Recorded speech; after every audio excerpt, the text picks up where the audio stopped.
ஆலயா cotton வேட்டிகள், ஷர்ட்டுகள், wedding celebration. பாஜகவுடைய செய்தி தொடர்பாளர் திரு ஆசீர்வாதம் ஆச்சாரி இணைப்பில் இருந்திருக்கார். சார் வணக்கம். ஒரு புரிதலோடு இந்த தேர்தல் அறிக்கையை தயாரிக்கப்படல, தனிநபருக்கு தேவைப்படக்கூடிய அம்சங்கள் இடம்பெறல, வரவேற்பை பெறல. காங்கிரஸோட தேர்தல் அறிக்கை அளவுக்கு பாஜகவுடைய தேர்தல் அறிக்கை ஒரு பேசுபொருளாக இல்ல, வரவேற்பை பெறல அப்படின்ற விமர்சனம் இருக்கே. அதாவது இந்த தேர்தல் அறிக்கை இப்பதான் வெளியிட்டு இருக்க. நம்ம நண்பர் பேசிட்டு இருந்ததை நான் கேட்டுக்கிட்டு இருந்தேன். இன்னும் தேர்தல் அறிக்கை அவர் முழுக்க கூட படிக்கல. படிக்காமலே ஒரு சில குறிப்புகள் வெளியில வந்துச்சு. அதை வச்சு மட்டும் அவர் பேசிக்கிட்டு இருக்காரு. இந்த தேர்தல் அறிக்கை 24/7 ஃபார் 2047, அதாவது 2047 வருடத்தை நோக்கி பயணம் செய்யும் பொழுது 24 மணி நேரம் 7 நாட்களுக்காக நாங்கள் என்னென்னலாம் மோடி அரசு செய்ய இருக்கிறது என்பதை நாங்கள் பட்டியலிட்டுள்ளோம். இதுல நீங்க குறிப்பா பாத்தீங்கன்னா 70 வயதுக்கு மேல உள்ளவங்களுக்கு நோய்வாய்ப்படும் போது அவர்களுக்கு அவங்க குடும்பமே படும் கஷ்டத்தை தீர்ப்பதற்காக அவங்களுக்கு அந்த ஆயுஷ்மான் பாரத் திட்டத்தின் கீழ் அந்த உதவி வழங்குவது. அதே மாதிரி பாத்தீங்கன்னா அவங்களுக்கு வழங்கக்கூடிய அந்த மருந்துல 80% அவங்களுக்கு டிஸ்கவுண்ட் கொடுப்பது. அப்புறம் முத்ரா லோன் வாங்கிட்டு இருந்ததுல இதுவரை 10 லட்சம் ரூபாய் வரம்பாக இருந்தது. இப்ப அது இரட்டிப்பாக்கி 20 லட்சம் ரூபாயாக கொண்டு வந்துள்ளது. அப்புறம் பிரைம் மினிஸ்டர் பிரதம மந்திரி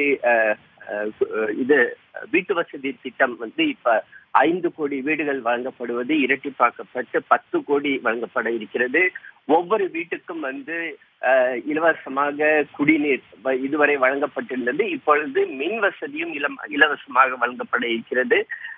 ஏற்கனவே நடைமுறையில இருக்கக்கூடிய திட்டங்கள் நீட்டிக்கப்படும், விரிவுபடுத்தப்படும், இல்ல முத்ரா திட்டம் மாதிரியான கடன் உச்சவரம்பு உயர்த்தப்படும் அப்படின்னு சொல்லப்படுது.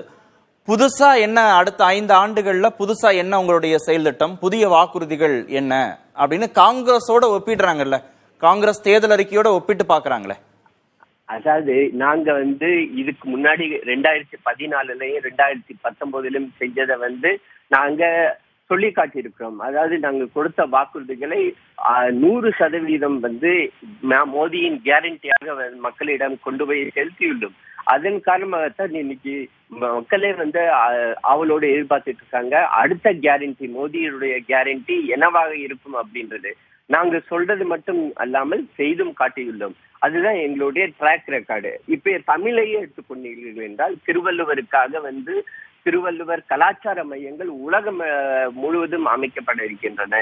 அதே மாதிரி தமிழுக்கு புதிய திட்டங்கள் கொண்டு வரப்பட இருக்கின்றன. இதெல்லாம் காங்கிரஸ் என்னைக்காவது யோசிச்சு பார்த்துருப்பாங்களா? அவங்களுடைய யோசனைக்கும் அப்பாற்பட்டது.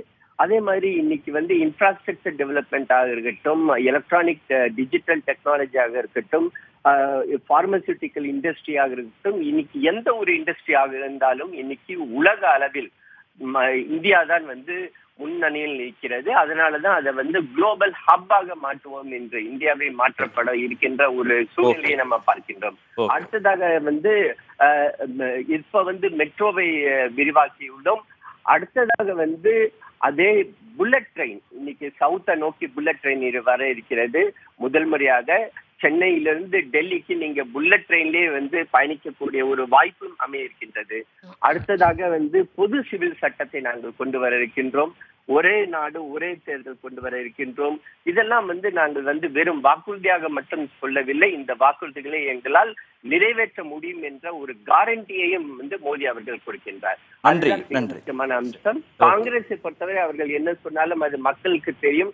அவர்களால் மீண்டும் வரப்போறதும் இல்லை. அதனால அவர்கள் எந்த ஒரு அந்த திட்டமாக இருந்தாலும் மேனிபெஸ்டோவா இருந்தாலும் அது நிறைவேற்றப்படாமல் பேப்பரிலேயே தான் இருக்க போகிறது. நாங்கள் அவற்றை செயல் வடிவத்தில் கொண்டு வர இருக்கின்றோம். நன்றி நன்றி நன்றி. இணைப்பில் கருத்துக்களை பதிவு செய்ததுக்கு நன்றி.